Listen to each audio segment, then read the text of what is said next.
Susma platformu ve Kaos Geli olarak düzenlediğimiz medya yayıncılık sanatta LGBT'lerin ifade özgürlüğü ve sansür başlıklı konferansına hoş geldiniz.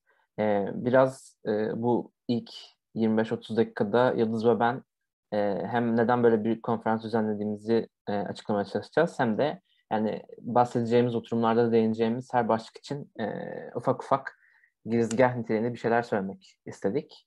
18.30'da bitmesini planlıyoruz ama tabii ki uzayabilir. Ama uzamaması için elimizden geleni yapacağız. Şimdiden teşekkürler sabrınız için. Bu cumartesi gününü bize ayırdığınız için teşekkür ederiz.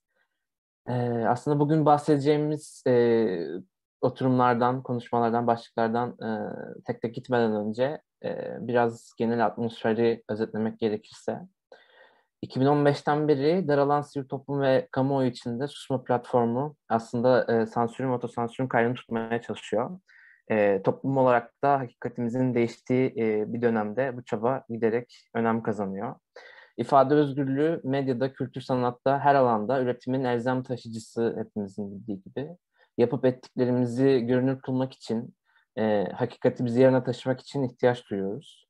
Bugün de burada bir araya gelmemizin sebebi aslında bu. Yani daha görünür bir mücadele için çabalayan iki platformun kesişim noktasındaki bir izleyi farklı dallardan takip edebilmek.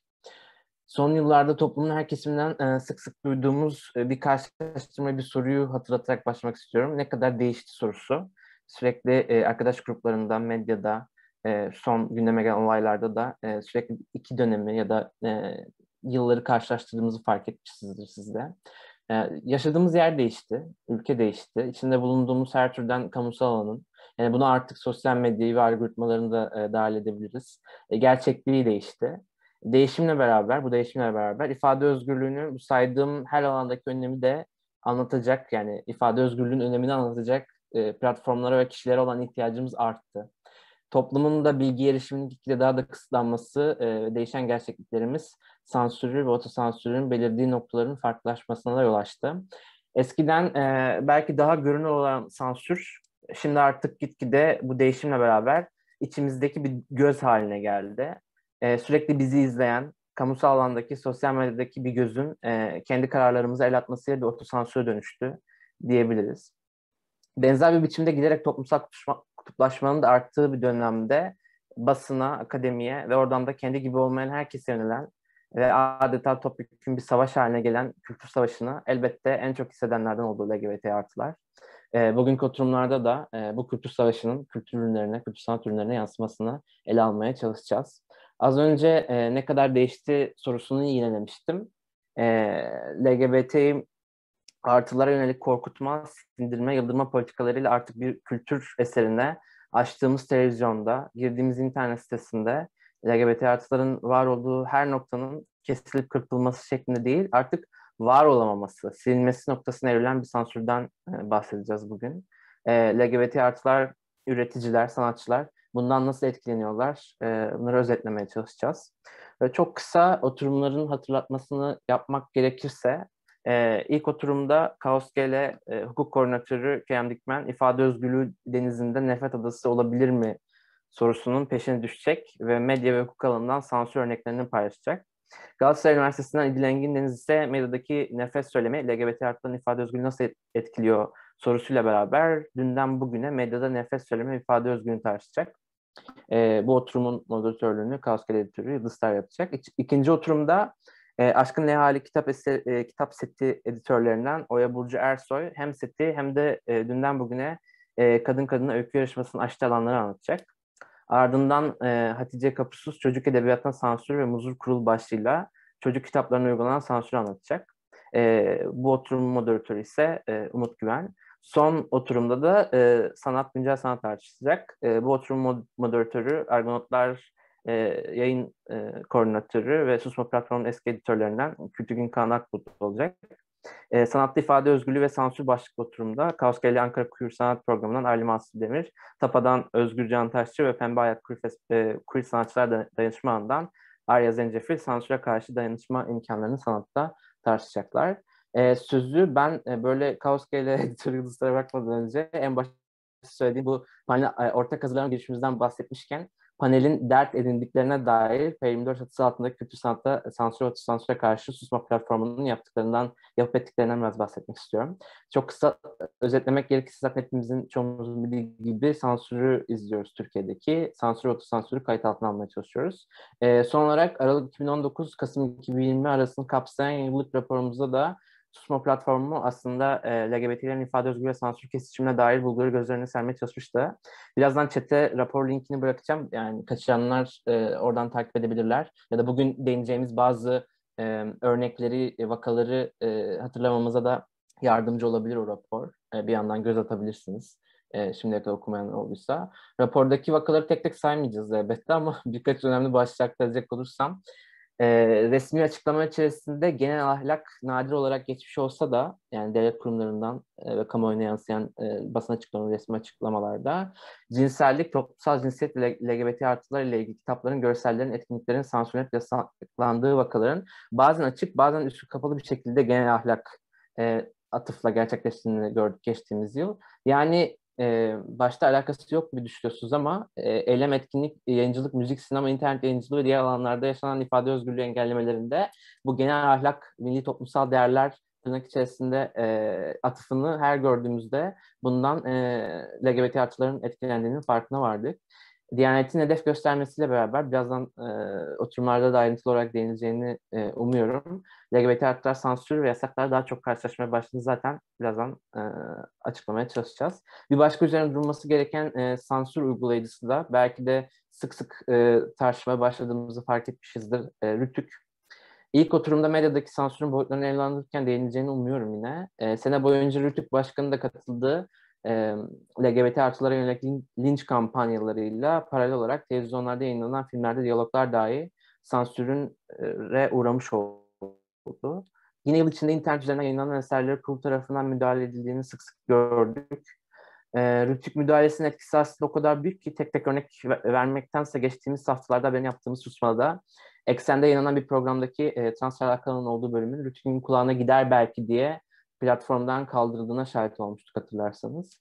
Rütük en sonunda biz programı kaldırmadık, ceza da vermedik diye açıklama yapmak zorunda kaldı. Yani Rütük'ün açıklaması yoktu ya da cezası yoktu ama bu konuşmanın başında da bahsettiğim o yukarıdan o göz, içimize sinen göz artık öyle bir hale gelmiş durumda ki birilerinin kulağına gider belki diye kendi kendine mi artık hani bilinmez sansür uygular hale geldi platformlarda, kanal yöneticileri de. Belki bu medya üstündeki, kanal yöneticileri üstündeki idari ve para cezalarıyla artan baskıyı genişleten etkisini Rütük'ün anlamamıza da yardımcı olabilir. Bir diğer konu da Akit'in pandemiden dolayı evden çıkamayan çocuklar için İstanbul Modern Müzesi'nin çağrısıyla beraber pencereye gökkuşağı asma aktivitesini, gökkuşağı renklerinde boyamalı asma aktivitesine LGBT artılarla ilişkilendirerek hedef göstermesi bence. Çocuk kitapları hikayesine buradan biraz aslında oturumda da bağlamak istiyorum. Böyle çok sansürün gezindiği kılcal damarların da bir şekilde buraya atfedildiğine şahit oluyoruz yine.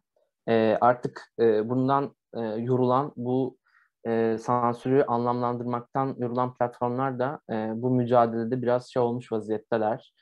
Kendi gözlemim bu açıkçası. Çocuk kitapları ve bu çocuk kitaplarındaki muzur yayın ilan edilme meselesinin LGBT artılarla ilişkilenmesiyle ilgili bir haber hazırlarken buna şahit olmuştum. Ayrıca raporun üstüne durmaya çalıştığımız noktalardan biri de yeni sosyal medya düzenlemesiydi. Şimdi başlangıçta bunun LGBT artılarla ilgisi olmadığı düşünülebilir ancak İletişim Başkanı Fahrettin Altun'un daha çok yakında böyle 6 Mart ya da 8 Mart'ta yaptığı bir konuşmada ki bir kısmı hatırlatmak istiyorum. Dijital faşizmle suçluyordu sosyal medya mecralarını Altun.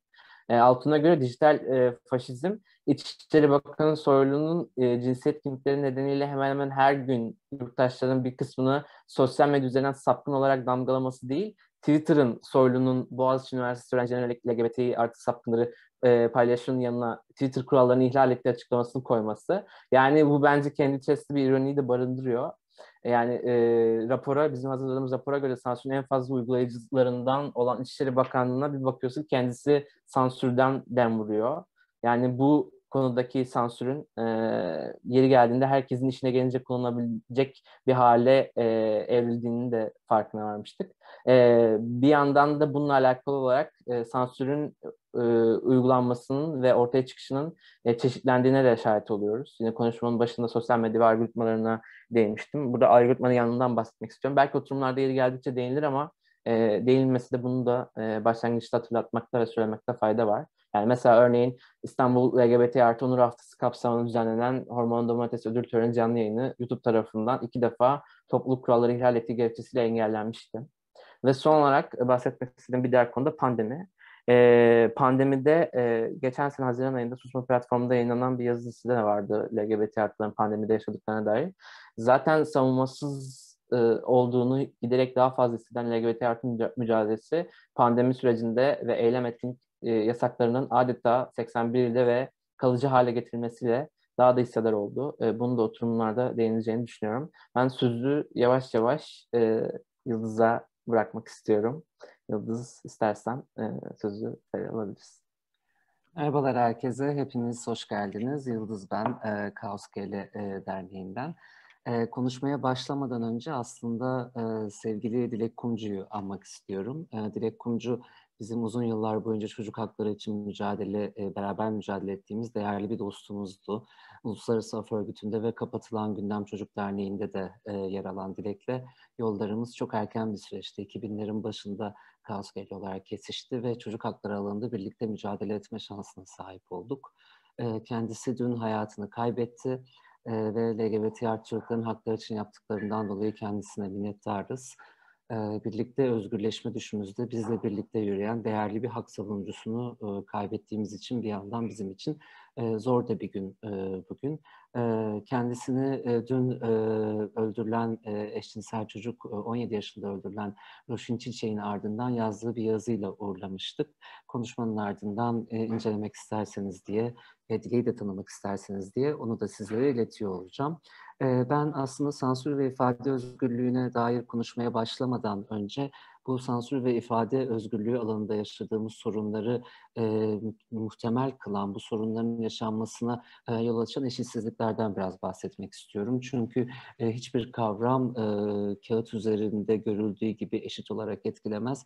Aksine toplumsal eşitsizliklerden, hiyerarşilerden güç alarak var olabilir. Sansürü de doğuran tam olarak bu hiyerarşilerdir. Sevgili Alican'ın da söylediği gibi eğer ki bir İçişleri Bakanı ile bir LGBT artı örgütünün aynı sayfada olabileceğine dair bir illüzyonun içerisindeyseniz ona da sansür dersiniz, buna da sansür dersiniz. Ama LGBT artıların sistematik olarak hedef gösterildiği ve hiyerarşik olarak en altlarda yer almak mecburiyetinde kaldığı, eşitsizliğin bu kadar güçlendiği gerçeğini gördüğümüzde başka bir tabloyla karşılaşırız. O yüzden söze 2015'ten bahsederek başlamak istiyorum. Şimdi 2015 dedim diye bugüne getirmemiz 3 saati bulacak diye korkmayın. Sadece 10 dakika içerisinde 2015'i özetlemek mümkün.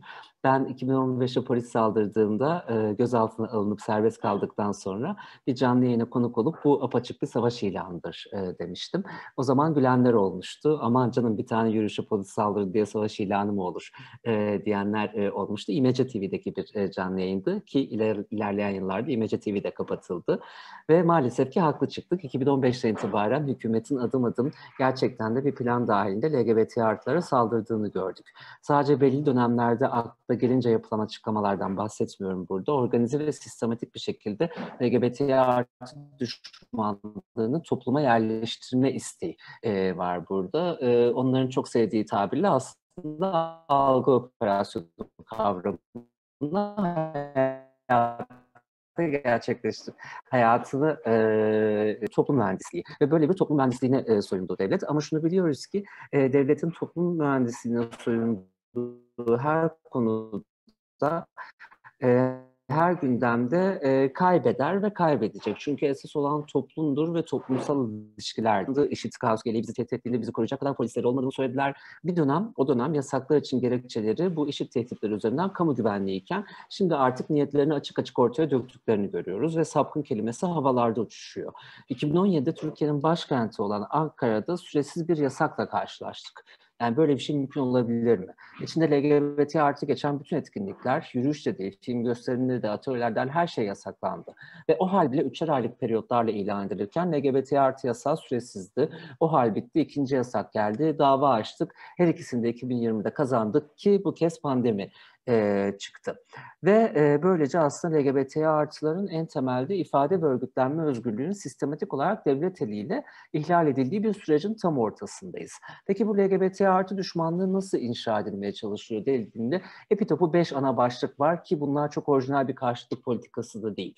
Bundan 100 yıl öncesine de gittiğinizde kullanılan aynı argümanların tekrar tekrar ısılıp önümüze geldiğini görüyoruz. İlki LGBT artı ve din karşıtlığı. Yani elmalarla armutlar birbirine karşı olabilirmiş gibi bir illüzyon yaratılıyor. Cinsel önem, cinsiyet kimliği ve din birbirinden farklı eksenlerdeki meselelerdir. Ve bu karşıtlığın kendisi tamamen soyut bir karşıtlık. İkincisi LGBT artı ve aile. İstanbul Sözleşmesi'nden çıkılmasına kadar giden süreçte medyada bir siyaset eliyle LGBT artı dernekleri kapatılsın kampanyasına şahit olduk. Ve 2020 medya izleme raporumuza göre yazılı basındaki haberlerin %61'i nefret söylemi ve ayrımcı dil içeriyordu. Şu anda artık siyasetten bağımsız bir medyadan bahsetmek mümkün değil. Yeri geliyor medya siyasete direktif veriyor, yeri geliyor tam tersi. Üçüncü söylem en klasiklerden. Bunlar Batı özentisi. Batı'dan geldiler. Zaten AB fonları alıyorlar. Yani el insaf demek istiyorum.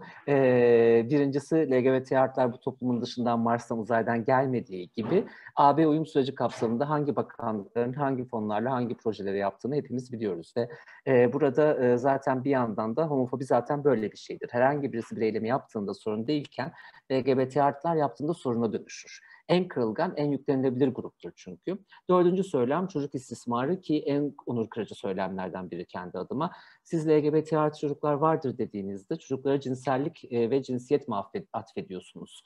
Ve bu çocuk istismarıdır diye bir söylemin yükselişe geçtiğini görüyoruz. Hayır. Bu toplumda çocuklara daha doğmadan cinsellik ve cinsiyet atfeden asıl şey heteroseksizm ve ikili cinsiyet rejimidir. Daha ultrasonla doğmamış çocuğa cinsiyet biçiyoruz. Ardından da LGBT artı çocuklar vardır denildiğinde bunun mümkün olmayacağı söyleniyor. Ama ben çocukken sırf kimliğimden ötürü benimle alay edildiğinde, dayak yediğimde vardım.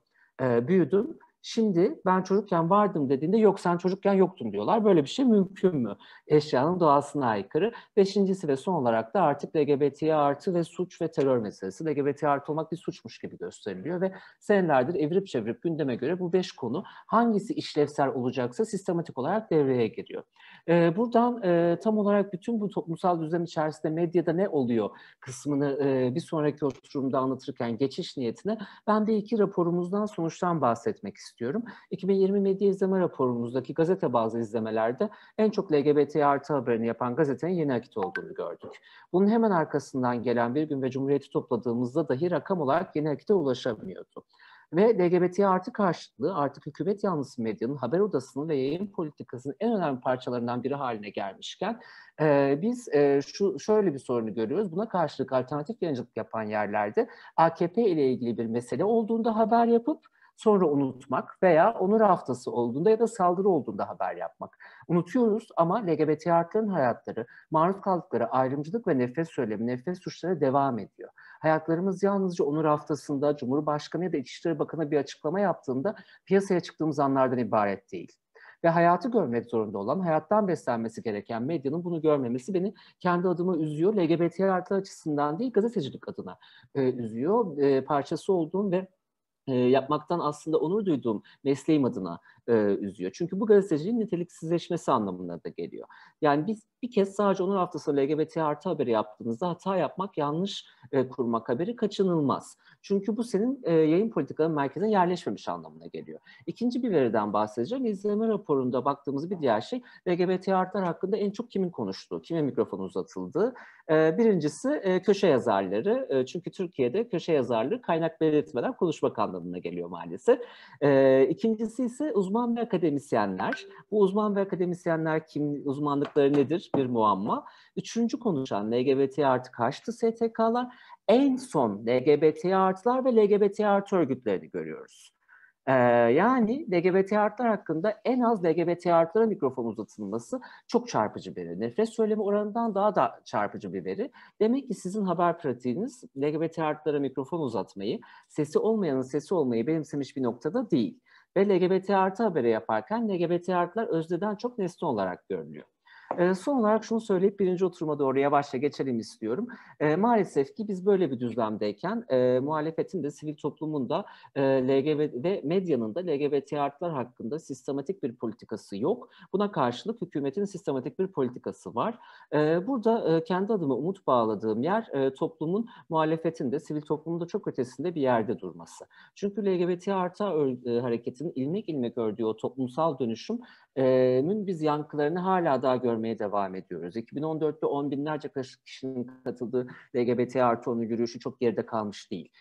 Aynı yıl 37 şehirde Kaos GL olarak etkinlikler düzenlememiz, ağlar oluşturmamız hala daha devam eden bir dönüşüm. Ve bu toplumsal dönüşümün günün sonunda kazanacağına olan benim kendi adıma inancım tam. Çünkü toplumsal mücadeleler, tüm eşitlik ve özgürlük mücadeleleri sadece haklı oldukları için değil. Bir anda haklılığın kazandırdığı o meşruiyetle ve örülen ittifaklarla er ya da geç haklarına kavuşurlar. Bu konferansı da bu ittifakları genişletmek için bir fırsat olarak görüyoruz. Tekrar hepiniz hoş geldiniz diyeyim ve sevgili Kerem ve arkada da ev arkadaşım alkışlıyor. Sevgili Kerem ve İdil buradaysa ben moderasyon adına hiç konuşma yapmayıp sözü direkt Kerem'e bırakayım. Buradalar mı göremiyorum ben şu anda. Mikrofonum Evet. Teşekkürler. Bu cumartesi herkes bir araya geldi. Yıldız andığı ben de anmak istiyorum. Dün Dilek'i kaybettik. Söylenecek çok şey var tabii. Tanıyanlar bilir. Yüzünden hiç gülücük eksik olmayan bir hak savunucusuydu. Umarım yani ideallerini gerçekleştirebileceğimiz bir geleceği biz kurabiliriz. Aslında benim de Dilek'le son haberleşmem konuyla bağlantısını da paylaşacağım. Geçtiğimiz Nisan ayındaydı. Kaos GL'de bir yazı yazmıştım. Yazının konusu da reklam kurulunun LGBT artı temalı ürünlerin dijital kanallarla satışının yasaklanmasına ilişkin ilke kararının altında Türk Tabipler Birliği'nin imzasının yer almasını eleştiren ve adı da Türk Tabipler Birliği bizi Türk Tabipler Birliği yanılıyor mu, yanıltıyor mu isimli bir yazıydı. Dilek WhatsApp'tan yazdı. İşte yazıyı okumuş. Eline sağlık dedi.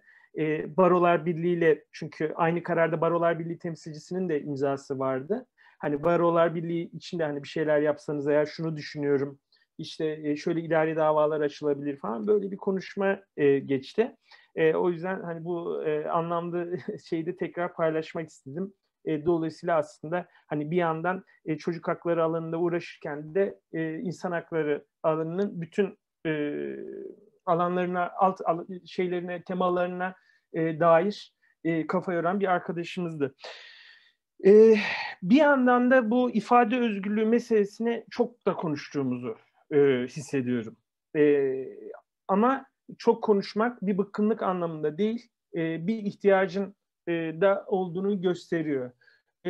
Çünkü daha dün örneğin Küçükçekmece Cumhuriyet Başsavcılığı'nın onursuz ibne sözünün bir ifade özgürlüğü olduğuna dair bunu gerekçe kılarak verdiği bir takipsizlik kararı Bakırköy Sulh Ceza Hakimliği tarafından hukuka uygun bulunarak bir çeşit onaylandı.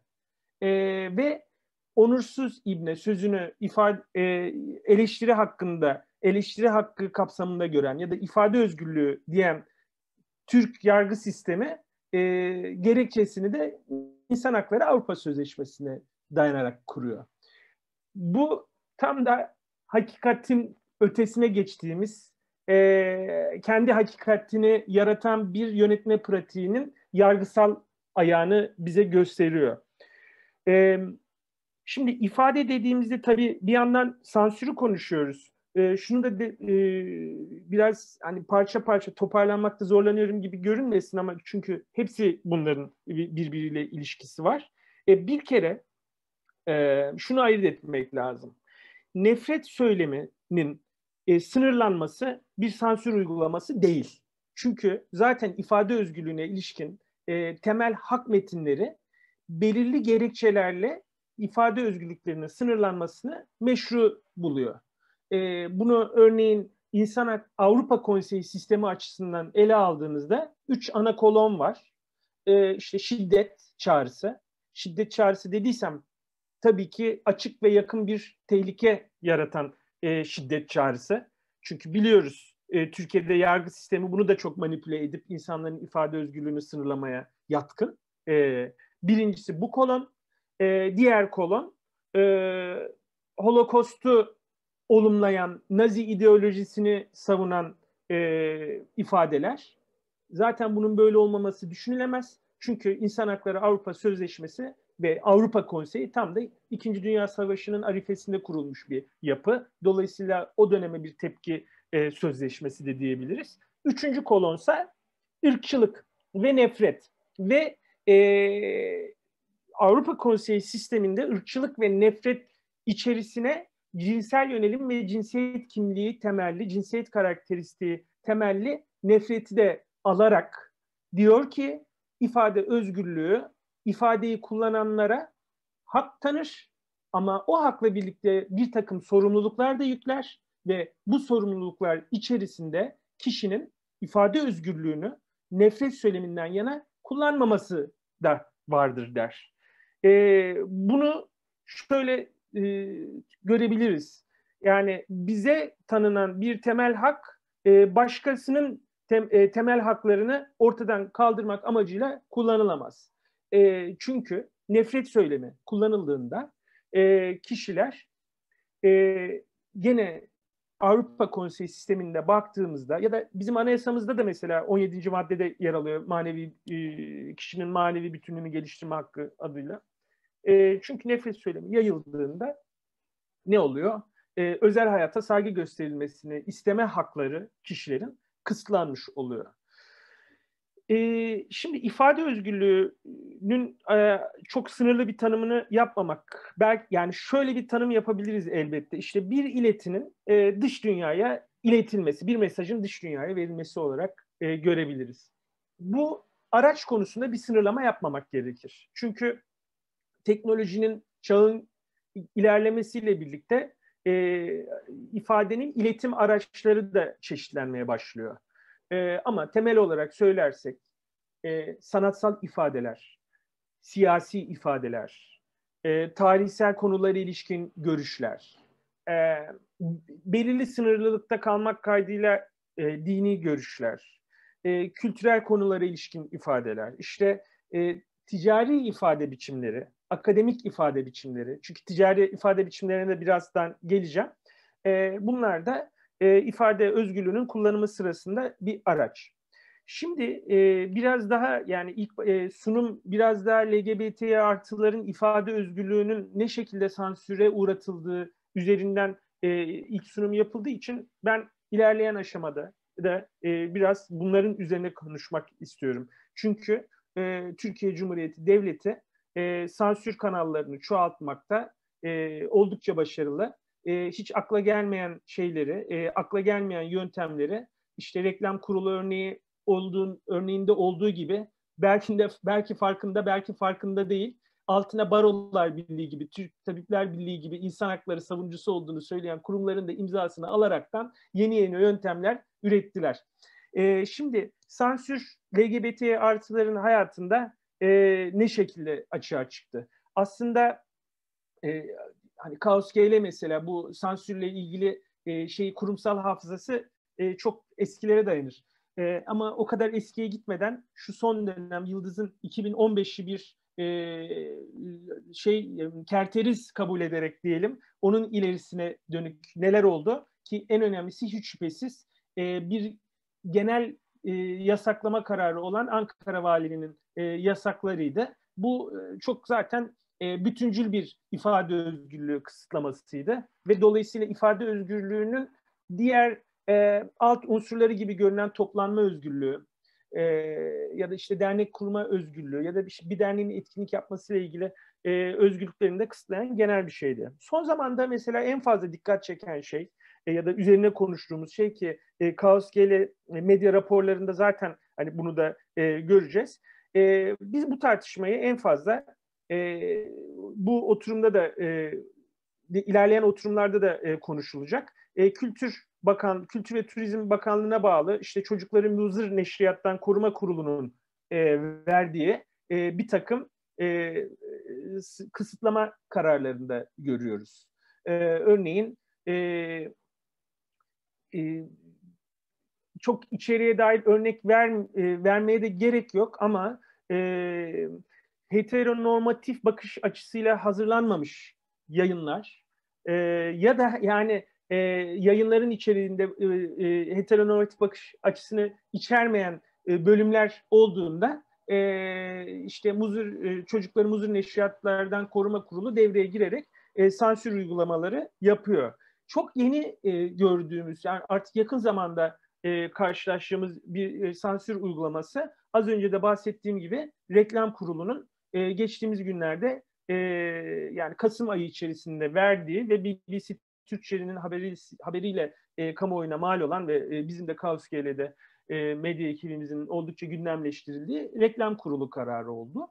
Bu aslında bunun öncüllerini biz birkaç şirketin kendi iç yazış, örneğin bilmiyorum burada şirket isimleri anmakta bir şey var mıdır, mahsur var mıdır ama hadi olsun, ne olacak? Örneğin LC-Waikiki'nin iç dolaşıma soktuğu bir mail zincirinde mümkünse tırnak içerisinde gökkuşağı temalı ürünlerin çok ön plana çıkartılmaması gibi bir sansür örneği ya da otosansür örneği de diyebilirsiniz. Bilmiyorum bilimsel nitelemesi nasıl olur. Ya da A101 isimli market tarafından satılan kırtasiye ürünlerinden birinde gökkuşağı ürünü olduğu ve haftalık katalogda yer aldığı için o ürün üzerinden A101'e getirilen eleştiri, ardından da A101'in o ürünü satıştan çekmesi. Ve bu süreç içerisinde dediğim gibi biz aslında mal ve ürünlerin aslında hani ticari ilişki içerisinde de bir sansür uygulaması olduğunu gördük. Tabii ki bunlar bu şekilde şeyleri hani hak odaklı faaliyet yürüten kuruluşlar olmadıkları için zaten onlar açısından bir problem yoktu. En son gördüğümüz ne oldu? Reklam Kurulu, ben hani çok ağzıma doluyorum, konuşuyorum belki hep, çünkü yani bu hani oturulup düşünülse ya bu çok şey bir aklın ürünü. Yani bu özel olarak düşünülmüş özel bir aklın ürünü. Çünkü biliyorsunuz salgınla birlikte dijital pazarlama teknikleri, elektronik ticaret inanılmaz derecede yaygınlaştı. Artık en sıradan market ürünleri bile işte web siteleri üzerinden alınıyor ve teslim ediliyor. Dolayısıyla tahmin ediyorum eski usul ticaretin yerine elektronik ticaret büyük ölçüde almıştır ve var olduğu öne sürülen şikayetler üzerine bildiğiniz gibi Kasım ayında Reklam Kurulu LGBT artı temalı kendi şeyiyle, tanımlamasıyla ya da gökkuşağı içeren ibareli ürünlerin artı 18 ibaresiyle ancak elektronik satışının yapılabileceğine ilişkin bir karar aldı. Bu neye benziyor? İşte Küçükleri Muzır Neşriyat'tan Koruma Kurulu'nun aldığı hani poşete konulup satılma kararı benzeri kararın elektronik ticaret araçlarıyla gerçekleştirildiğindeki karşılığı gibi düşünebiliriz. Tabii sonradan bir bilgi edinme başvurusuyla bunun sebebi sorulduğunda dendi ki işte yani bu aslında kastedilen bu değil, cinsel oyuncak, yani bu şekilde tanımladılar yanlış anımsamıyorsam. İşte cinsel fantezi ürünü olarak niteledikleri ürünlerin satışıyla ilgili bir sınırlama olduğu açıklandı. Gerek imzası bulunan kurumların temsilcileri gerekse de Reklam Kurulu tarafından. Ama aslında hani tişört, kupa, bardak gibi hani ürünlerin satışıyla ilgili bir karar olduğunu gördük. Tabii bu aslında bize az önceki, yani mesela Muzur Neşriyat, işte Muzur Neşriyat'la ilgili kurul, hani spesifik ürün bazlı ya da konu bazlı yasaklama kararlarıydı bunlar. Bir de son dönemde gene açıklandığı gibi genel anlamda ifade özgürlüğünün oldukça yani sansür uygulandığı, LGBT artı hakları alanında sansür uygulandığı diğer genel şeylerde oldu. Bunlar tabii ki denildiği gibi işte elektronik ticaretteki sınırlamalar, örneğin biliyorsunuz artık gökkuşağı bayrağı İçişleri Bakanlığı tarafından bir kriminal delil olarak nitelendirildi ve bir ifade özgürlüğü, sembol de bir ifade özgürlüğü kullanımı aracıdır. Dolayısıyla yeni bir sansür çeşidi olarak açığa çıktı ve mesela eğitim alanında da benzer şeyler olmuştu. Milli Eğitim Bakanlığı'nın da il müdürlükleri seviyesinde gökkuşağı bayrağı ile ilgili bir takım kararlarını biliyoruz. Keza RTÜK. Artık tabii bu insan hakları açısından bir boyutu, yani LGBT artı hakları savunucusundan, ama bir yandan da Türkiye'de varsa artık ana akım diye bir şey, bilmiyorum. Onu da bunun bilimini yapanlar da daha iyi iletişimciler, ama varsa ana akım, hani hali pür melalini de gözler önüne koyuyor. Artık dizi senaryolarını hazırlarken bile RTÜK dolayımından geçmesi gerekiyor göründüğü kadarıyla. Olur da aradan kaçan şeyler olursa RTÜK mesela geçtiğimiz senelerde işte TLC'ye, Fox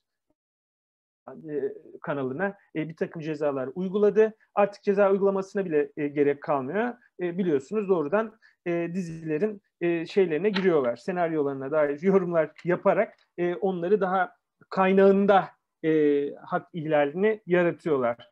Yani bu böyle yaygınlaştığı durumda da ne oluyor? Yani bunların insan hakkı ihlali olarak raporlanması çok mümkün olmuyor. Demek ki bu tür müdahaleler olmasa biz RTÜK tarafından daha fazla sansür kararı okuyacağız aslında. Ama öyle bir çalışma düzeni kurmuşlar ki hani bu kararı vermeye ihtiyaç bile yok. Hani şey gibi radara girmeden önce bir işaret olması gerekir ya, yani şu ileride hız sınırını aşmayın falan. Aynen bu şekilde çalışıp hani güya sansürde uygulamamış oluyor. Az önce de konuşmamın başında bahsetmiştim. Hani bu dönemde bu kadar LGBT artılara dönük sansür uygulamaları varken karar alıcıların ya da kanun yapıcıların, kararname yapıcıların da diyelim, artık anayasadaki sistem değişti ve karar vericilerin sansür değil ama belirli ölçülerde kişilerin özel hayatlarına saygı gösterilmesini isteme hakkını korumak için yapması gereken müdahalelerde durum ne? Açık konuşalım. Örneğin az önce örneğini verdi Yıldız, işte yeni akit çıkıyor ve onursuz ibneler şeklinde ibarelerde bulunuyor. Buna karşı devlet ne yapıyor? Zaten devletin tavrını aslında hepimiz biliyoruz. Yani yargı sisteminin buna yanıtını hepimiz biliyoruz. Fakat gene de bazı yasalar var ve yasaların içerisinde bazı düzenlemeler var. Şöyle bir araştırma yaptık. Geçtiğimiz Ana İnsan Hakları Avrupa Mahkemesi başvurularında. Örneğin Türk Ceza Kanunu'nun 216. maddesi aslında çok da uygulanması talep edilen bir maddede değil. Hani dediğim gibi çünkü kötüye de kullanıldığı çok oluyor. İşte halkın bir kesimini aşağılama suçuyla ilgili neler yapılmış diye baktığımızda gerçekten 2015'ten bu yana istatistiki olarak çok sayıda soruşturmanın yürütüldüğü ve böylelikle yani bu kanun maddesinin kişilere karşı uygulandığını görüyoruz. Yani şimdi ben sayıyı da vermeye çalışacağım ama böyle oluyor ya, hani tam sunum yaparken ararsın bulamazsın. Murphy kanunu, neyse buldum. 2015'te 3941, 2016'da 4460, 17'de 7500, 2018'de 11700, 2019'da 15000 soruşturma halkın bir kesimini aşağılama suçu nedeniyle yürütülmüş. Bunların bir kısmında dava açılmış, bir kısmında takipsiz karar verilmiş ya da başka kararlar. Fakat o 15 bin başvurucudan hiçbiri nefret söylemine maruz kalarak özel hayatına saygı hakkı ihlal edilen LGBT artı ya da LGBT artı hak savunucusu kurumlar değil. Dolayısıyla kanunlar da seçilerek uygulanıyor. Bunu bir kenara bırakalım. Örneğin Türkiye'nin resmi tirajına göre 9. sırada satılan Yeni Akit gazetesi basın ilan kurumu tarafından oldukça ciddi basınlar ya basın ilanları ya da resmi reklamlar kanalıyla belli gelirlere sahip oluyor. Bu sabaha karşı hatta sanıyorum Deutsche Welle iyi bir habercilikle çünkü bilgi edinme başvurularıyla biz bunları da sorduk. Yeni Akit'e kaç para veriyorsunuz siz de senede diye. Ticari sır diyerek bizi reddetti basın ilan kurumu. Ama sağ olsun bugün Deutsche Welle'de güzel bir haber. Hangi kurumun, Yeni Akit'i göremedim ama hangi kurumun ne kadar şey aldığını da görebildik. Dolayısıyla bu aslında bir tercih meselesi. Ve gene KOSGE'li medya programı tarafından yayımlanan 2020 nefret raporunda da görüleceği üzere özellikle 2017'den sonraki nefret söyleminin haber sayıları var. Bunun da oldukça yüksek bir trend olduğu, her sene bir öncekisinden daha fazla nefret yayınının yapıldığı, buna karşılık Türkiye Cumhuriyeti'nin kendi anayasasına uymayarak ve taraf olduğu uluslararası sözleşmelere uymayarak, ki zaten artık anayasaya uymadıkları gündelik bir bilgi ama uymayarak nasıl himaye sağladığını görüyoruz. Az kaldı ama şunu da söyleyelim. Nefret söylemi hak savunucuları açısından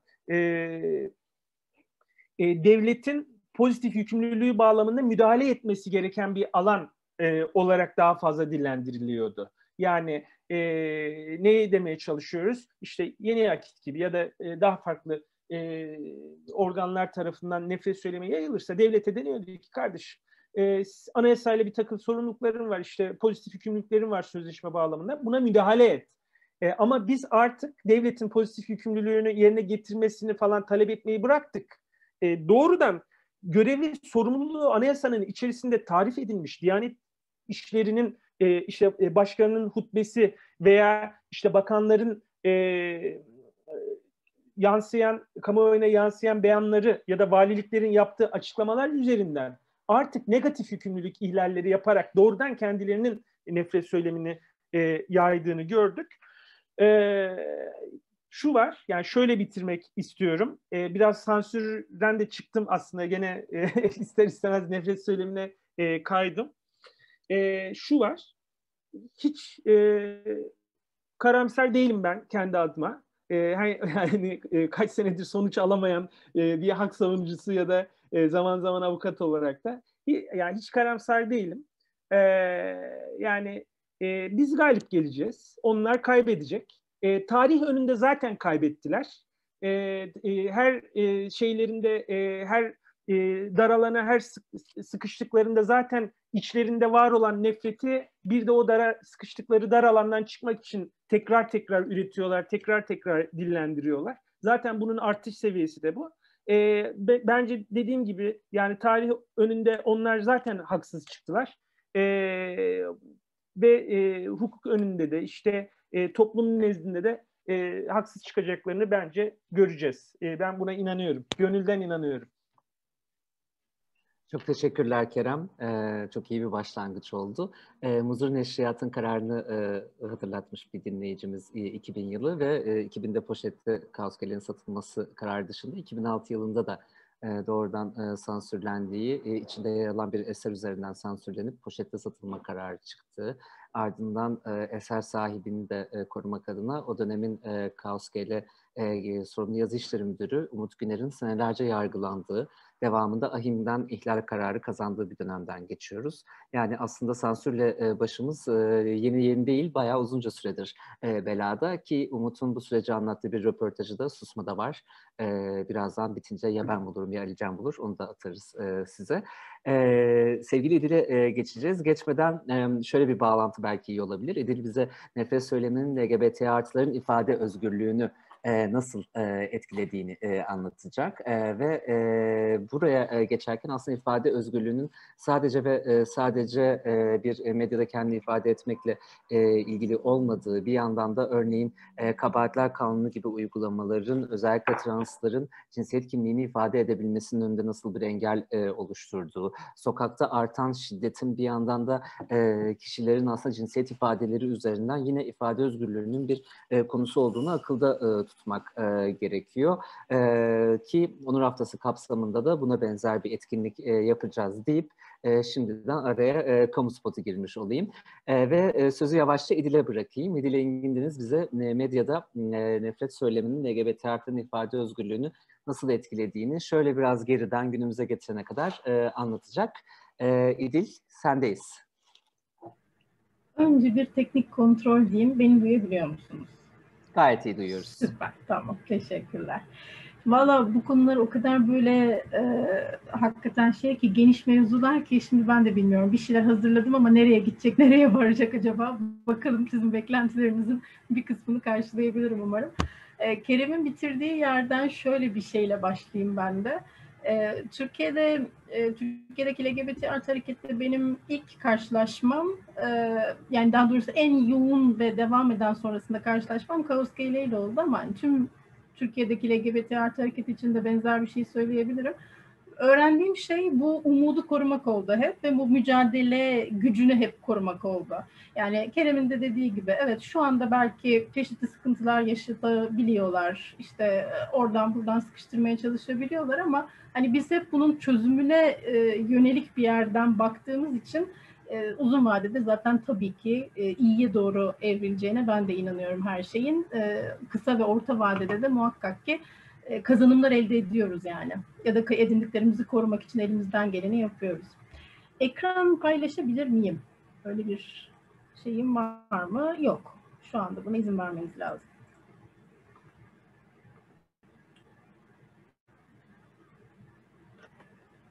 Sizi co-host yaptım. Şimdi evet, yapabiliyorsunuz. Şimdi paylaşabiliyorum. Şöyle biraz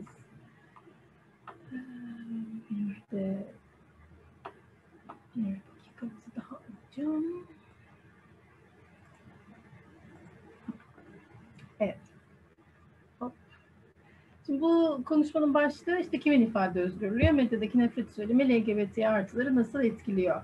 Şimdi tabii ki ortada bir ifade özgürlüğü yok.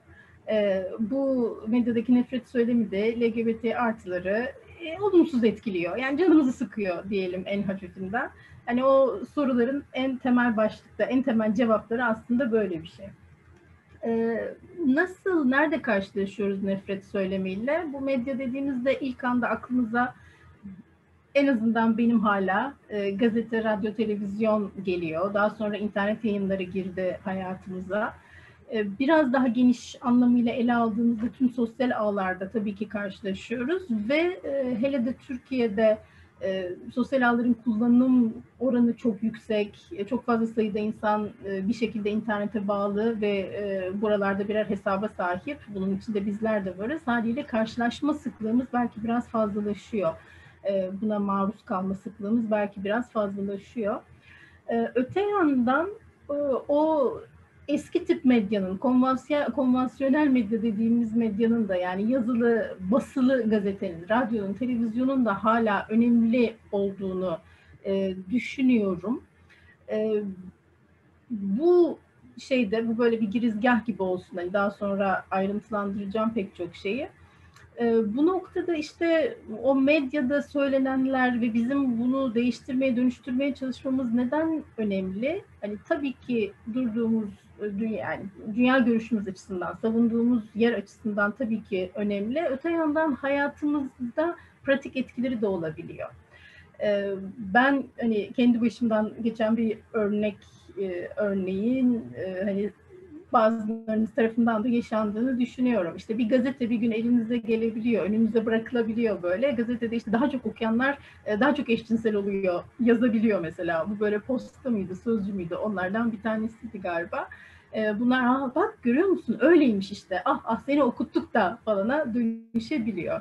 Yani tabii ki keşke bu kadarıyla kalsa, bu bile kabul edilemez olsa da. Nefret söyleminin ne olduğuna bakacak olursak, yani çok fazla lafı geçiyor ama bir kez daha bahsetmiş olalım.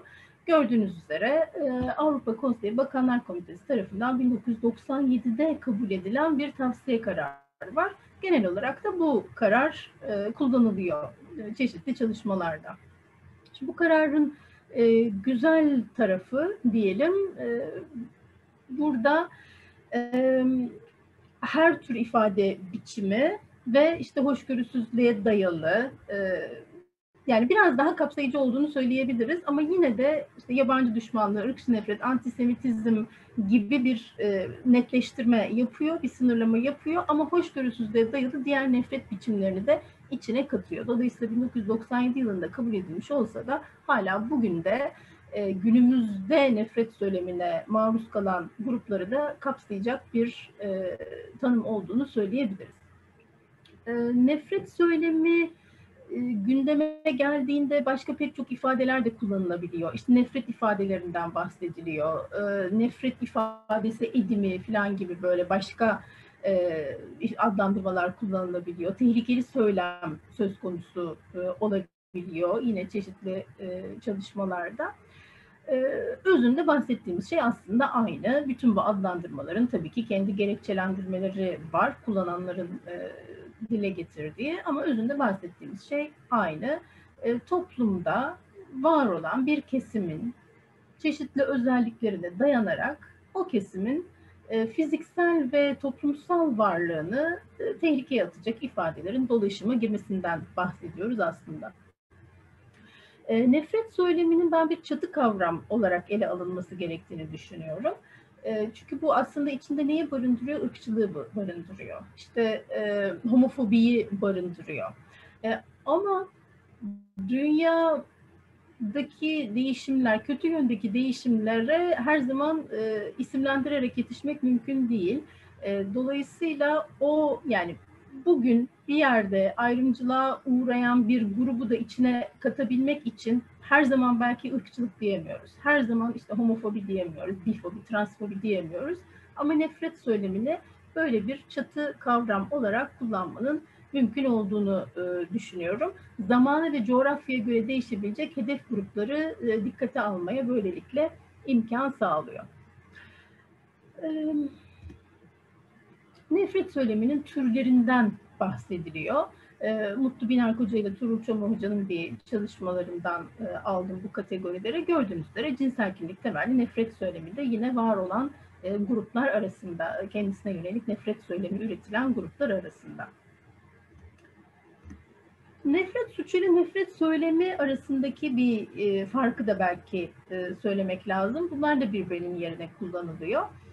Nefret suçu dediğimiz şeyi bu şekilde adlandırabilmek için bunun ceza kanununda bir suç olarak yer alması ve nefret sahikiyle işlenmiş olması gerekiyor. Yani nedir? İşte birini öldürmek bir suçtur. Birini lezbiyen olduğu için öldürmek, birini Alevi olduğu için öldürmek, bu bir nefret suçudur. Birine eşcinseller de yani gitsinler başka yerde yaşasınlar, İşte Alevilerin de zaten ne yaptığı belli değil, hiç de öyle de bir şey yok aslında demekse adı üzerinde işte söylem nefret söylemi olarak adlandırılır. Bu tabii ki şeye gidebilir. İşte hani hakarettir. Biraz önce Kerem'in verdiği örnekte cezalandırılmadığını görüyoruz. Ama yine ceza kanununda belirtilen kapsamda aslında bir suç da teşkil ediyor olabilir. Ama öyle olmadığı, daha inceden yapıldığı durumlarla da sıklıkla karşılaşıyoruz. Nefret söyleminin adında bir duygu var. Nefret adı üstünde yine. Ama bu duygu temelli bir şey değil, ideoloji temelli bir şey. Belki en çok kaçınmamız gereken de bu zaten. Yani nefret söylemi duygusal bir tepki değil. Böyle o anlık bir tepki değil. Nefret söylemi dünyaya bakışı gösteren bir şey. Nefret söylemi bir insanın, bir grubun kendi sınırlarının dışında bıraktığı insanlara yaşam hakkı tanımadığını gösteren bir şey. Ve gayet hani toplumsal ve politik bir şey. Dolayısıyla oradaki o nefretin duyguyu temellediğini değil de duyguyu işaret ettiğini değil de irrasyonelliği işaret ettiğini düşünebiliriz. Hani bu doğrultuda değerlendirebiliriz bu kavramı. Nasıl bir irrasyonelite? Hani gerçekten de temellendirilmemiş, genelde komplo teorilerine dayanan, o biz ve onlar, biz ve öteki algısının altını çizmeye dayalı çeşitli görüşlerin ifade edilmesi. Kişisel mi yapısal mı sorusunun da cevabını vermiş oluyorum dolayısıyla yapısal bir şey. Yani kişiler tabii ki üretebilirler bunu ama içinde bulunulan toplumsal yapı, siyasi yapı buna ne kadar zemin hazırlıyorsa, ne kadar izin veriyorsa tabii ki o oranda da güçleniyor ve kendini göstermeye başlıyor. Nefret söylemi ve ifade özgürlüğü mü? Bu büyük ikilem. Yakın zamanlı bir tartışma da değil. Biraz o sansüre de bağlayacak olursak, canım istediğimizi söyleyemeyecek miyiz? İşte hani nerede ifade özgürlüğü? Siz bana sansür uyguluyorsunuz, siz bize sansür uyguluyorsunuz'a varıyor tabii ki. Ama yine hem Kerem'in bahsettiği gibi hem Yıldız'ın da verdiği örneklerde olduğu gibi aslında ifade özgürlüğünden bahsedemiyoruz burada. Dediğim gibi bu yakın zamanda bir tartışma değil. En azından 1940'ların sonundan beri var böyle bir böyle bir tartışma. İfade özgürlüğü tabii ki hani herkesin her şeyi söyleyebilmesine dair, herkes için, her türlü söylem için evet geçerli. Ama Doktor Ulaş Kara'nın bir şeyi var, bir çalışması da var. Mesela Türkiye'de de, daha doğrusu amamı atıp bu cümleye devam edeyim. Doktor Ulaş Karan çalışmasında diyor ki Türkiye'de de Anayasa Mahkemesi işte içerikle ilgili nitelemelerin öznel değerlendirmeler olduğunu söylüyor. Dolayısıyla ifade özgürlüğü başkaları açısından değersiz veya yararsız görülen düşüncelerin açıklanması ve yayılması özgürlüğünü de içerir diyor. Yani illa her söylediğimiz şey herkes tarafından çok mantıklı ve çok şahane bulunmak zorunda değil. Çok kabaca özetleyecek olursam. Ama ekranda gördüğünüz üzere özgürce söylenmiş her ifade iyi ifade değil. Haliyle her ne kadar bazı öznel değerlendirmeler ifade özgürlüğü kapsamında dile getirilebilecek olsa da bu her ifadeyi yine de kapsamıyor. O en klasik, en klişe haliyle benim özgürlüğümün başladığı yerde karşı tarafınki bitiyor. Biraz daha derli toplu söyleyecek olursak benim toplumsal ve fiziksel yaşam hakkıma değdiği noktada o artık ifade özgürlüğü değil, o hani tehditkar ve saldırgan bir ifade haline dönüşüyor. Nefret söylemi haline dönüşmüş oluyor. Keza bu yine Kara'nın bahsettiği bir ifade özgürlüğü piramidi var. Bu ifade özgürlüğü kapsamı da herkes için aynı değil aslında. Yani eğer ki toplumsal bazı sorumluluklara sahipseniz, işte bir siyasetçiyseniz diyelim ki ya da tanınmış bir kişiyseniz, size yöneltilebilecek olan eleştirilerin sınırları biraz daha geniş olabilir. Ama herhangi bir kamusal ön planda oluştuğunuz söz konusu değilse o zaman sizin için daha fazla bir koruma söz konusu. Yani bizler, sizler daha fazla koruma altındayız ama biraz daha tanınırlık arttığında ve kamusal görünürlük ve sorumluluk arttığında o kişilerin eleştirel ifadeleri biraz daha kabul edebilmeleri gerekiyor. Kabul etmelerinin gerektiği en azından varsayılıyor. Burada yine hani neyin söylenebileceği, hani sansür müdür, ifade özgürlüğü müdür, nefret söylemi midir filan konusunda benim çok sevdiğim bir örnek var. 1859'da verilmiş bir örnek bu da. Birisi işte bir hani tahıl tüccarının halkı açlığa mahkum ettiğine, işte özel mülkiyetin bir soygun olduğuna dair fikirlerini ifade edebilir, savunabilir, dile getirebilir. Bunda bir sıkıntı yok diyor Mi. Ama bütün bunları bir tahıl tüccarının evinin önünde öfkeli bir kalabalığa yönelik olarak dile getiriyorsanız ya da işte hani bir pankart alıp elinize o kalabalığın içinde dolaşıyorsanız, yani çok yakın ve somut da bir tehlike varsa o zaman bunun cezalandırılması lazım. Bu Hrant Dink Vakfı'yla yaptığımız nefret söylemine yönelik çalışmalarda da, medyada nefret söylemine yönelik çalışmalarda da mesela çok ne derler, karşımıza gelen bir şey. Hani hiç mi bir şey söyleyemeyeceğiz? Tabii ki bir şey söylenebilir. Mesela son dönemlerde işte neyle karşılaştık? İsrail'in çeşitli politikaları. Şimdi İsrail'in politikalarını eleştirmeyecek miyiz? Tabii ki eleştirebiliriz. Yani İsrail hükümetinin yaptıklarını eleştirmeyecek miyiz? Eleştirebiliriz. Ama İsrail eşittir Yahudiler, İsrail hükümeti eşittir Yahudiler dediğimizde hem biz çok indirgemeci davranmış oluyoruz, hem de bir gruba yönelik olumsuz algıyı yaratmış, yaygınlaştırmış oluyoruz. Bunlar böyle çok şey gibi gelse de, hani çok böyle afaki tartışmalar, yani işte o onu söylüyor, bu bunu söylüyor filan, toplumsal olarak çok somut karşılığı olabilecek şeyler. Hani biz bunları zaten olabildiğini gördük.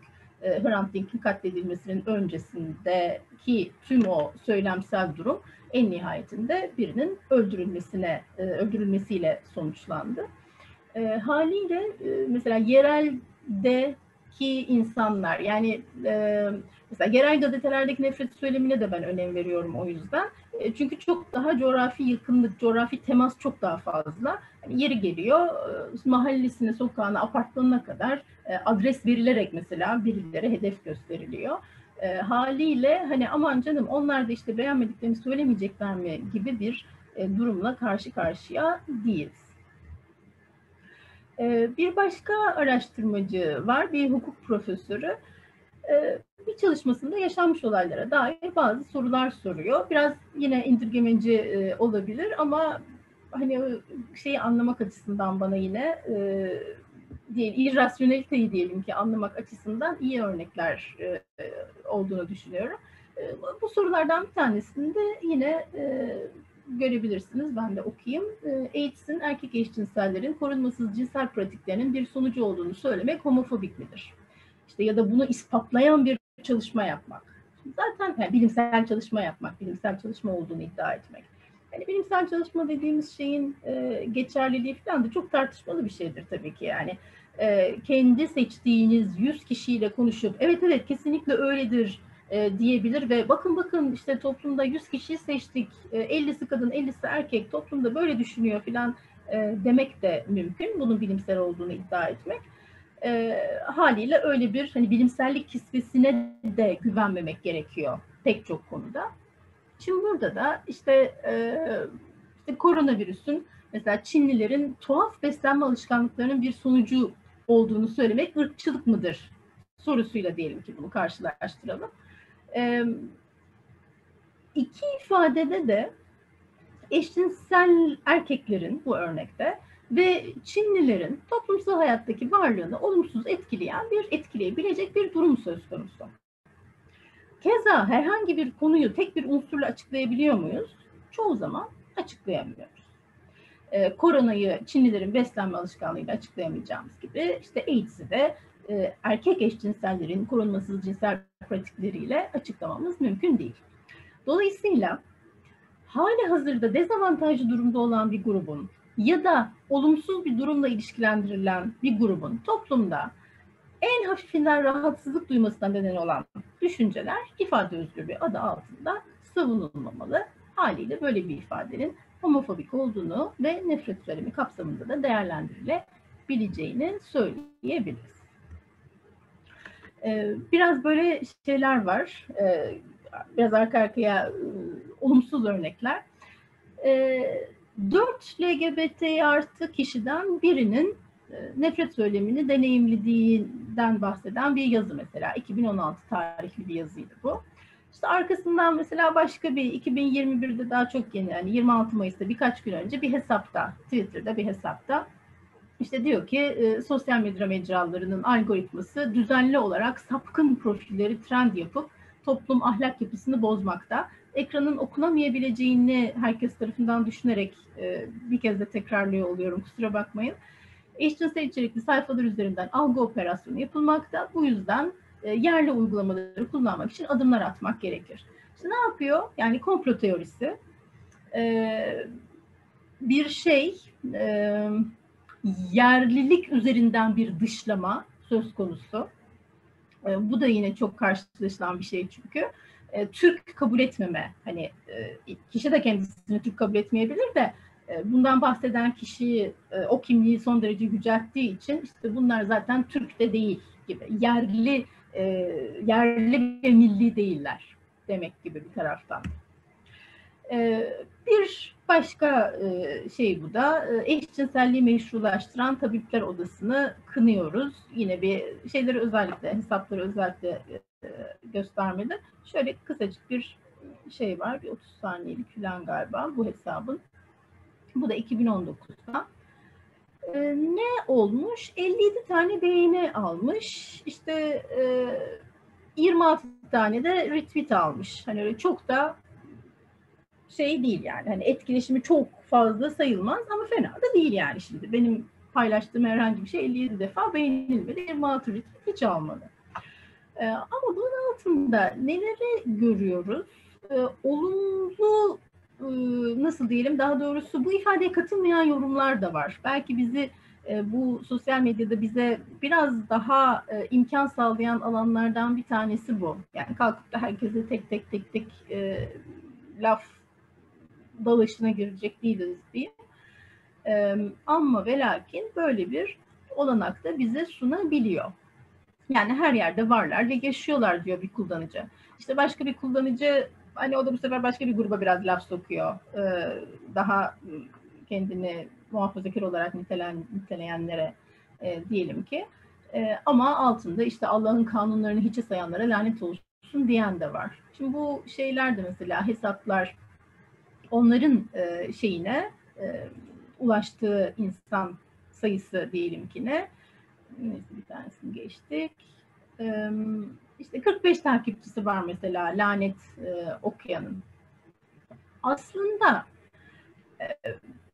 etrafımızda karşılaştığımız eşimizden, dostumuzdan, akrabamızdan falan çok farklı bir durumda karşı karşıya değiliz de artık tanımadığımız insanlardan gelebiliyor biraz bu ifadeler.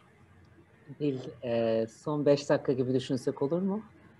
Tamamdır. Tam da onu soracaktım çünkü göremiyorum seni. Uyarıyorsam farkında değilim. Burada yine başka bir şey. Her pisliğin içinde olanlar da işte yine LGBT artı hareketten bir eylemle, onur yürüyüşüyle işte CHP'yi bir araya getirmek. Bu Ali Erbaş'ın konuşmasının ardından yaptığımız çalışmada da vardı mesela. Bir başka grubu itibarsızlaştırmak için. Bu işte CHP olabiliyor. Mesela Erbaş'ın ifadesinden sonra barolar üzerinden yürütülen tartışma ve İstanbul Sözleşmesi'nden çıkma konularının meşrulaştırılması tamamen LGBT artılar üzerinden döndü. Yani hakikaten tamamen dediğimde sanırım çok da abartmıyorum. İstanbul Sözleşmesi zaten çok büyük bir kısmıyla öyle döndü. Barolar tartışmasında da benzer bir durumla karşılaştık. Hatta şey vardı. Şimdi ismini hatırlamadığım bir gazeteci bir ara işte baroların çoklu baro mevzusundan vazgeçildiğini, çünkü bu sefer LGBT baroların da açılabileceğini söyledi. İşte sonra vazgeçildi o karardan filan gibi böyle bu bağlamda tartışılabildi. Bir yandan da işte ne var? Mesela Hollanda'ya diye bir yine şey vardı, etiket vardı Twitter'da. Birisi de işte hani bu tege bakışım diyor. Böyle son derece anlamaz bakışlarla bir hayvan görselini paylaşmış. Şöyle bir gerçek var mı? Var. Nefret içeren gönderileri, hesap gönderiler daha fazla yayılıyor. Bununla ilgili işte bir çalışma da var. Çok hızlıca geçeyim. Bir örnek üzerinden, Pittsburgh'daki bir sinagog katliamı üzerinden gidiyorlar 2018'de. Gab diye bir platform üzerinden özgür ifadenin, ifade özgürlüğünün şampiyonu olarak geçen, kendini öyle tanımlayan bir platform burası. Ama şeylere, yani hani aşırı sağcılara, aşırı sağcı kullanıcılara aslında bir sığınak görevi görüyor bir taraftan da. Onlar orada ifade özgürlüğü adı altında aslında nefret söylemini yayabiliyorlar. Bu platformdaki nefret söylemi içeriği Twitter'a kıyasla 2.4 kat daha fazla. Herhangi bir düzenleme olmadığında işler böyle yürüyor yani. Gab örneği bize bunu gösteriyor. Şu da var ki ben bunun çok önemli bir şey olduğunu düşünüyorum.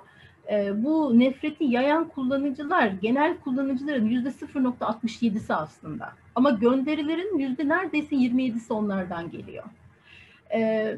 Sesinizin çok, yine bugün klişelerden gidiyorum. Sesinizin çok çıkması her zaman haklı olduğunuz anlamına gelmez ya. Burada da biraz öyle bir şey var. Birilerinin sesinin çok çıkması aslında toplumda o oranda karşılıkları olduğunu göstermiyor. Hani öyle olsa hayat hepimiz için herhalde biraz daha zor olurdu zaten. Öyle olmadığını biliyoruz.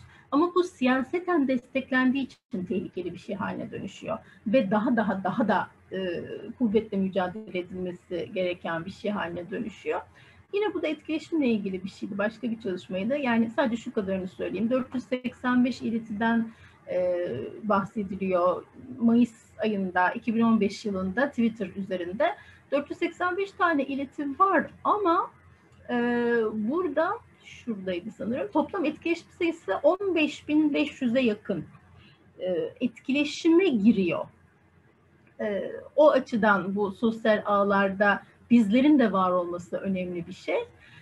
Bir de Yıldız'ın söylediğine bir referans verecek olursam yine bu 400 küsür işte iletide şunu demeye çalışıyorum yani eşcinsel haklarını savunan aktivistler kaynaklı iletilerin sayısı 2 ama işte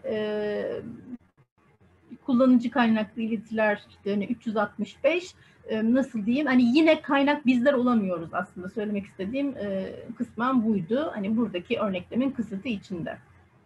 Neler oluyor? İşte Twitter Süleyman Soylu'nun nefret söylemi içeren tweetlerini kısıtlayabiliyor. Bunun üstünde çok durmayayım. Toplumsal karşılık mevzusu ile ilgili şunu söyleyeyim bir de. 2020 Türkiye'de toplumsal cinsiyet ve kadın algısı araştırması yapılmış. Eşcinsel birliktelikler topluma aykırı diyenler var. Bir de LGBT'ler eşit haklara sahip olmalı diyenler var. Şimdi eşcinsel birliktelikler, aynı insanlara soruluyor bu soru.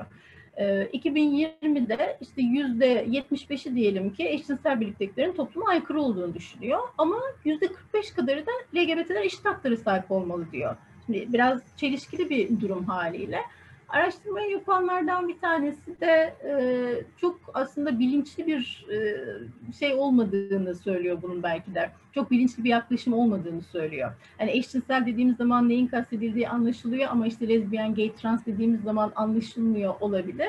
Bir de evlilikle ilgili bir durumun söz konusu olabileceğini söylüyor. Evlilik sahipleniliyor ve LGBT artıların birlikteliklerine karşı çıkılıyor. Yani evlenmeyin, değerlerimize dokunmayın ama hani var olabilirsiniz. Bir taraftan da böyle bir boyutu olabileceğini söylüyor. Olası çözümler, mücadele yolları. Bunun hiçbiri tabii ki nihai şeyler değil ama bu sivil toplum kuruluşlarının medya izleme çalışmalarının da raporlamalarının çok önemli olduğunu düşünüyorum. Çünkü çok rahatsızlık yarattığını gelen tepkilerden biliyorum. Kimse nefret söylemiyle suçlanmak istemiyor, yeni akit dahil. Var olan meslek kuruluşlarını etkili kullanmaya çalışabiliriz. Bizler kullanıcı olarak basın konseyine bireysel şikayette bulunabiliriz. Bir yere varır mı? Varmayabilir ama biraz da onlar uğraşsınlar. Biraz da onların raporlarına girsin bir şeyler. Biraz farkında olsunlar gelen tepkilerin. Meslek kuruluşlarının kendileri de demek istiyorum. Mizah elimizde çok güçlü bir şey aslında. Bu biraz önceki hani o TG bakışım gibi hani türcülük yapmadığını ümit ediyorum o paylaşımın. Ama mizah hakikaten iyi bir mücadele yolu. Bireysel takip ve ifşayı merkezileştirmeyi deneyebiliriz. Bir hashtag altında bütün bunları toparlamayı deneyebiliriz. Mesela nasıl limon haber var, işte tık tuzağı yaratan haberleri şey yapıyor, ifşa ediyor. Hani biz de özetliyor, yani onların tık almamasını sağlıyor. Bizler de belki böyle bir şeyler altında toparlayabiliriz. Sadece raporlamalara bırakmadan biraz daha günceli, anındalığı takip ederek, işte ne bileyim bir Twitter hesabı da olabilir yine bu. Gerçek gazetecileri desteklemek, gerçek gazetecilerle işbirliği içinde çalışmak tabii yine en yapabileceğimiz şeylerden bir tanesi. Çünkü aslında gazetecilik değil yani mücadele ettiğimiz şey, birilerinin yani gazetecilik kisvesi altında daha nasıl diyelim, daha başka yaptığı şey. Yani şöyle diyeyim, daha adlı adınca işte X siyasi partinin genel başkanı belki ki diyor ama hani o kadar rahat diyemeyebilir Yeni Akit kadar. Bu sapıklar da işte kalksın gitsin falan filan. Onun diyemediğini Yeni Akit diyor. Onu o kadar sık diyemediğini Yeni Akit diyor. Dolayısıyla özünde biz aslında gazetecileri desteklediğimizde hem onların bize daha çok yer vermesini de, bizlere daha çok yer vermesini de, vermeleri gerektiğini fark etmelerini de sağlayabiliriz diye düşünüyorum. Ama tabii ki hepimizin aklına bambaşka ve çok daha iyi çözüm önerileri, mücadele yolları da gelebilir. Sonra vakit olursa ufak böyle bir sansür tarihi de vermek isterim. Rütük ve LGBTİ artı ilişkisiyle ilgili Türkiye'de o buna yetişmedi. Çok teşekkür ederim. Çok teşekkürler İdil bu sunum için. Şimdi 15'e kadar bir vaktimiz var soru cevap ve tartışma oturumu için. O arada İdil bir yandan bahsettiğin kaynakları isteyenler oldu. Eğer kolayındaysa chatten atabilirsen çok seviniriz. Soru sormak isteyenler el kaldırabilirse ben sırayla söz verebilirim.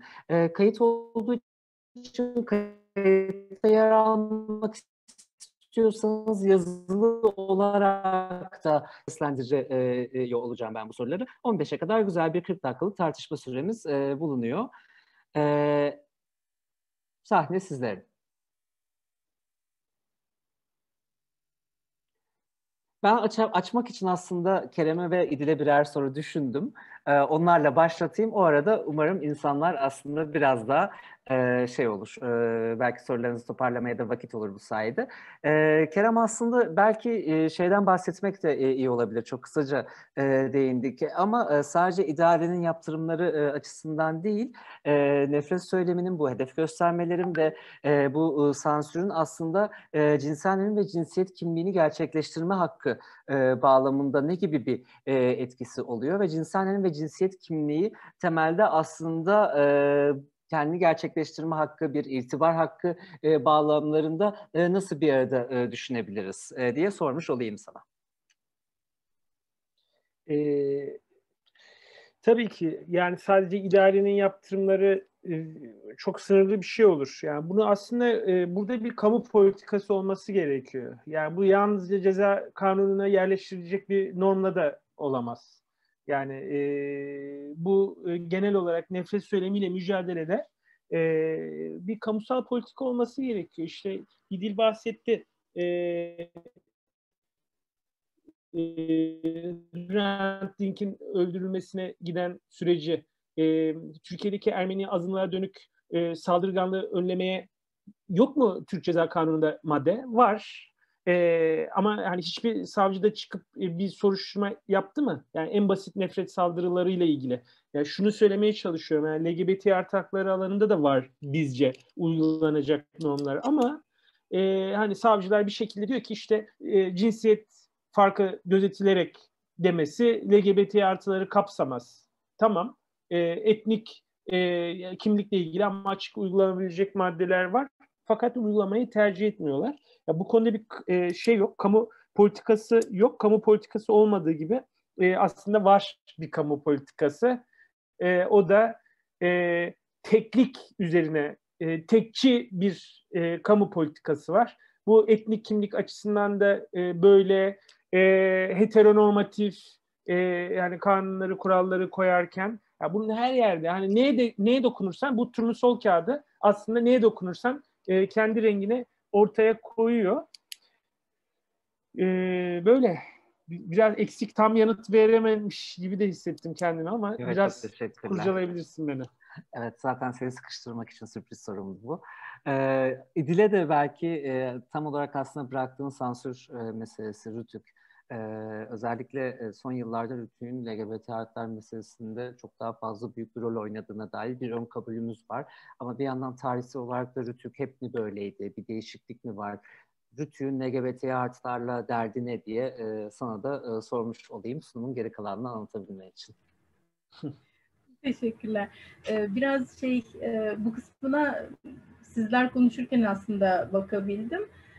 Ama ve lakin çok pardon, yanlış bir şey açmışım. Diğerine döneceğim. Hiçbirbirinden bağımsız şeyler değil yine. Şimdi mesela Selman Yakabov'un açıklamasını yaptığı dönem, işte eşcinselliğin bir hastalık olduğunu düşünüyorum falan dediği dönemler, bir yaptığım çalışma o kısımlara bakıyordu da.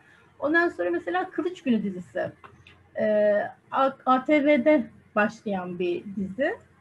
Kılıç Günü dizisinde, yani ATV de o zaman ATV, yani bugünkü ATV değil.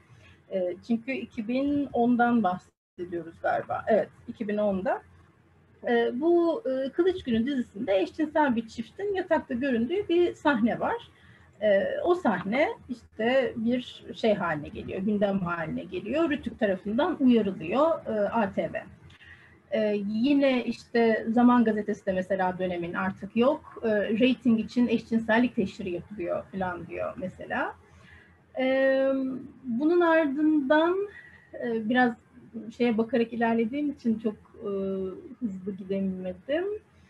Yine 2006'da bu sefer CNBC vardı o zaman hayatımızda. Nip Tuck dizisi eşcinsellikle ilgili bir konuşmadan dolayı Rütük'ten kınama cezası alıyor. Yine 2006'da Habertürk kanalında Barbaros Şansal'ın yaptığı bir program var, Toplu İğne. O bir yine alıyor, uyarı alıyor genel ahlaka aykırı bulunarak. E2 kanalı var, bir baba ile eşcinsel olduğunun hikayesini anlatan Hang adlı dizi. 2012 yılında Cemil İpekçi'nin televizyonda eşcinsel ilişkisine dair yaptığı açıklamalar. Bütün bunlar Rütük İzleme ve Değerlendirme Dairesi tarafından Türk toplumunun değer yargılarının ve ahlak anlayışlarının göz ardı edildiği gerekçesiyle uyarı alıyor, ceza isteniyor bunlar hakkında. Bunun ardından mesela yine var, uyarlama dizilerin uğraması, yine ceza alması. Bir tanesi neydi? Mükemmel Çift, 2010 yılında. Yani o civarlar biraz artık böyle.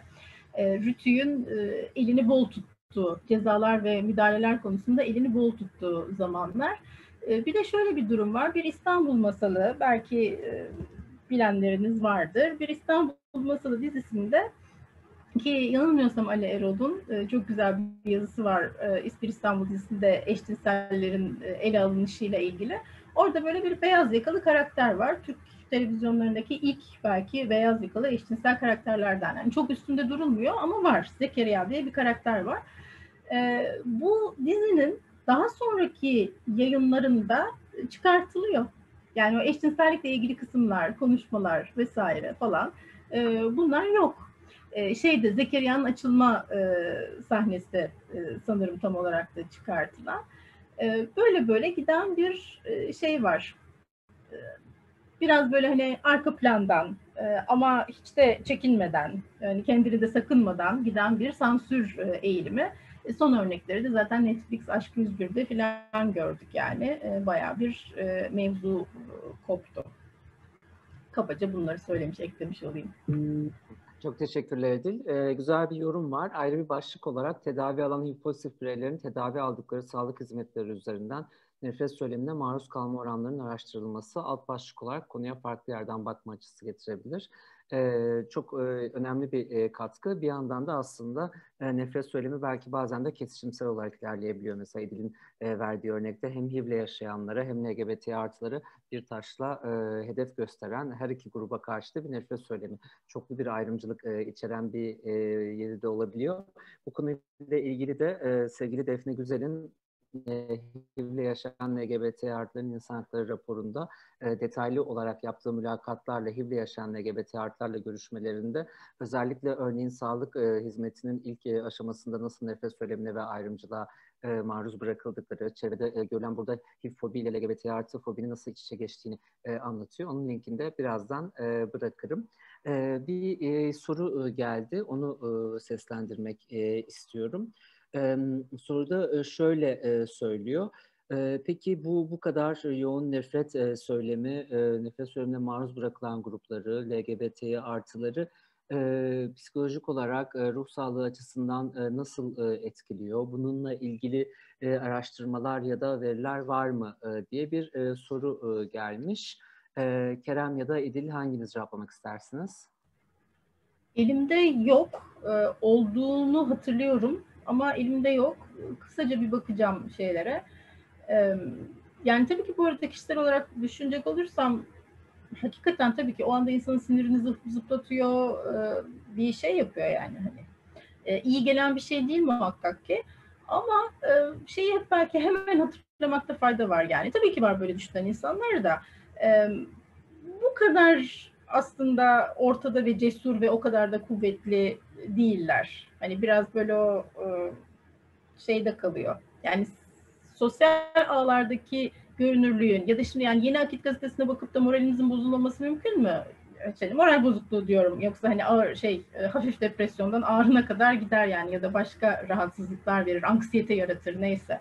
Ama biliyoruz yani hani o Yeni Akit. Onun neyi temsil ettiğini de biliyoruz. Biraz ben böyle burada başka mevzularda da kendimle ilgili aman onlar da öyleyse öyle şeyine girmeye çalışıyorum da çok hafifletmiş olmayayım konuyu. Bakacağım, bulabilirsem yazacağım toplantı. Kerem, senin eklemek istediğin bir şey var mı bu soruya? Yani tabii psikoloji farklı bir disiplin ama SPOD'un bir araştırması, bir raporu olmuştu pandemiyle ilişkili olarak. Aslında raporlarda genel olarak yani SPOD gibi, Kaos GL'de, Genç LGBT Artı Derneği ya da diğer LGBT Artı Hak Savunucusu derneklerin raporlarına baktığınızda genel olarak bir ivme görüyoruz zaten. Yani özellikle nefret söylemiyle ilgili şeylerin kayda geçen hak ihlallerinin arttığını görüyoruz. Sadece nefret söylemiyle ilgili de değil. Yani muhtemelen Kaos GL'nin 2020 raporu 2019 raporundan daha çok sayıda ihlale yer vermiş olacak. Bu böyle aşacak. Dolayısıyla böyle hani ne derler connect'e mi denir artık, nasıl söylenir? Yani doğrudan kuramadığınız bir bağlantı var. Bir boyutu bu. İkincisi yani ben şunu hayal edemiyorum. Ya biz işte ben şeyden bağlanıyorum.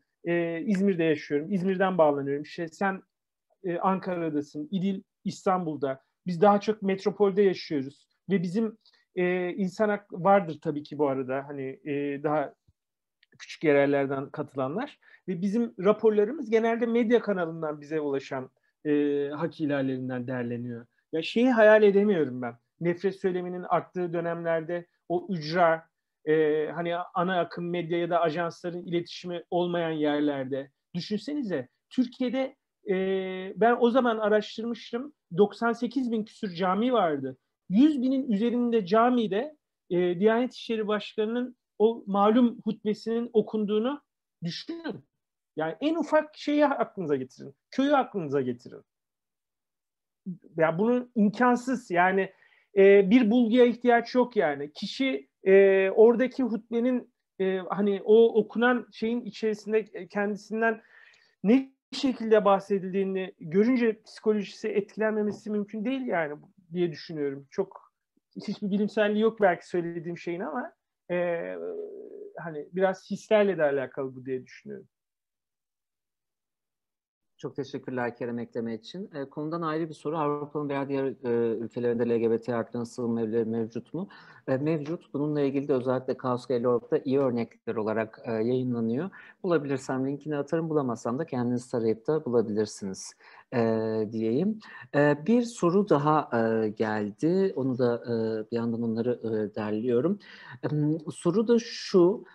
Peki bütün bu yoğun aslında devletin hak ihlallerinin olduğu dönemde toplumsal olarak aslında buna karşı neler yapabiliriz ve hani devletten taleplerimizin dışında sivil toplumdan ya da iletişimde olduğumuz diğer kurumlardan ilk etapta ne talep etmemiz iyi olur diye bir soru gelmiş.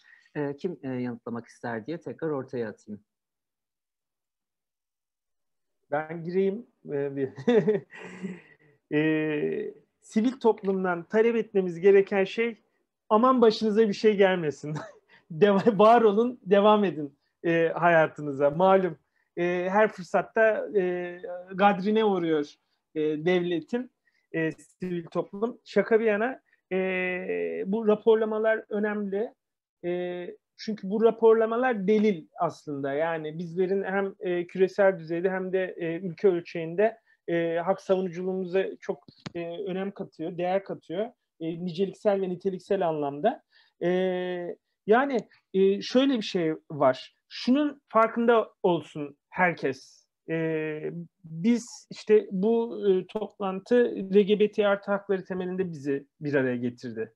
Eğer devlet LGBT artıların ifade özgürlüğünü sınırlayan bir araç kullandı, burada başarıya uğruyorsa bu yakında başka bir toplumsal kesimde uygulanacak. Bu kadar mesele basit. Eğer Ankara'da valiliğin genel yasaklama kararına Ankara Barosu, ki çok iyi bir örnektir. Yani şu an eleştirmek anlamında söylemiyorum. Ama Ankara yasaklarına karşı yeterli tepkiyi koyabilseydi 17 Mayıs'ta baronun önünde avukatlar basın açıklaması yapabilecekti. Orada o tepki konulmadığı için sen barondan dışarı çıkıp basın açıklaması yapamaz hale geldin. Ya Ankara'da bu olmadığı için İzmir'de de birileri çıktı, onur yürüyüşünü yasakladı ve yürüyüş yaptırmadı. Dolayısıyla buna dikkat etmek gerekiyor. Şunu da unutmamak gerekiyor. Yani bazı şey, hani bir yandan da gerçekçi olmak lazım. Hani Türkiye iki politik kampta gidiyor vesaire falan, ama bir Milli Gazete'yi takip edin. Milli Gazete'de neler yazılıyor? Hani muhalif koalisyon içerisinde, siyaset üzerine konuşmak istemiyorum. Gerçekten alanım değil. Ama bakın, İstanbul Sözleşmesi'nden Türkiye'nin çekilmesini kendi başarısı olarak niteliyor. Ve hani alternatifler içerisinde sayılan. Dolayısıyla hani bu şöyle bir şey. Tekrar ediyorum. Bu sadece LGBT artı hak savunucuları olarak bizim meselemiz değil tek başına diye düşünüyorum. Toplumsal olarak neler yapılabilir? Hani bunu haklar arasında bir hiyerarşi olmadığını herkese anlatmamız ve bunun üzerinden başlamamız lazım. Temel haklar bir bütün, evrensel bütün, birinin ihlal edilip diğerinin ihlal edilmesi gibi bir şey yok. Biri ihlal edilmişse haklar ihlal ediliyor. Çok teşekkürler Kerem. İdil, eklemek istediğin bir şey var mı? Evet, bir iki bir şey hatırlattı bu bana çünkü. Hakikaten yani şuna izin vermemek lazım. Toplumsal muhalefetin diğer bileşenlerinden belki talep edeceğimiz şey bu olabilir. Bu Erbaş'ın konuşmasından sonra işte barolar ve İstanbul Sözleşmesi'nde gördüğümüz gibi, Boğaziçi rektör atamasından sonra gördüğümüz gibi LGBT artıların varlığı çok ciddi bir işte itibarsızlaştırma ve kendi söylemini güçlendirme aracı olarak kabul ediliyor. Onların da bunun farkında olup buna belki izin vermemesini sağlamak, yani bunun için yani böyle bir ne bileyim sorumlulukları olduğunu belki birkaç defa daha hatırlatmak gerekiyor.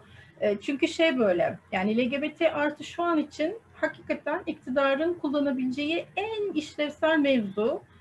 Çünkü daha önce kullandığı hareketler biraz daha güç kazandı. Başka siyasi dengeler belki girdi işin içine. Ama şu anda hele bir de işte ahlak yapısı, aile falan deyince karşı taraf da hala zorlanıyor. Bir dakika ya durun, hani siz neden bahsediyorsunuz demekte. Yani biraz oradan da belki biraz daha cesaret beklemek gerekiyor. Çünkü gerçekten de şey yok yani. Yani bugün bize yarın size hakikaten yani. Çok teşekkürler İdil.